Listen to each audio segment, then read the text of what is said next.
நின்னு அடிப்பேன். என்னை வந்து இவர் கராத்தே சண்டைக்கு எனக்கு போட்டிக்கு அனுப்புவாங்க. ஒல்லியா சின்ன பையனா இருப்பேன்.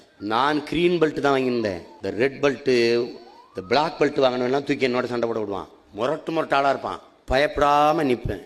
ஏறி அடிப்பான். நான் அவன் சோற வர அங்கிட்டும் ஓடுவேன்.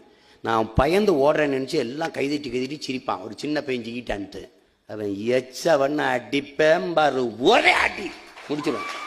அதுக்கப்புறம் எந்திரிக்க மாட்டான். இது சத்தியமா நான் செஞ்சேன். நான் வென்று கப்போட கோப்பையோட வந்து நிற்கிறேன். எங்க அப்பாவே நம்பல. நீங்க வச்சிருக்க வெட்டுருவ படம் இருக்குல்ல, கட் அவுட் நான் வரைஞ்சது தம்பி, நான் வரைஞ்சது. யாரா நல்லா வரைவா மாஸ்டர்? இவன் தான் மாஸ்டர். இந்த கக்கூஸ்ல செவுத்துல அசிங்கமா கிறுக்க வச்சு கிறுக்கா மாஸ்டர். நீ யாருன்னு எனக்கு தெரியும். போதைய போட்டினாவே உலக அரசியல் இருந்து எல்லா அரசியலும் பேசுறவன். நீ கேட்க முடியல. போதை இல்லாம கேட்க முடியல. டென்ஷனா டக்குன்னு கருதுக்கு அடிச்சிருவேன். ஐயா பெரியார் அவர்கள் சொன்னதுதான், நீ மானமுள்ள 1000 பேரோடு சண்டை போட்டு விடலாம், மானங்கட்ட ஒருத்தனோடு சண்டையே போட முடியாது என்று. ஒன்னே தாண்டா சொல்லிருக்காரு மானங்கட்டவனே. கண்ணாடியை பார்த்துட்டு காரிக்கு போவார் தெரியுமா? அந்த சீன் எனக்கு ஞாபகத்துக்கு வந்துச்சு. ஆனந்தராஜ் ஒரு இதுல கண்ணாடியை பார்த்துட்டு தோத்துக்கிட்டே இருக்கீடான்னு துப்புவார் தெரியுமா? அந்த மாதிரி ஒரு துப்புகிற ஒரு செயல்பாடு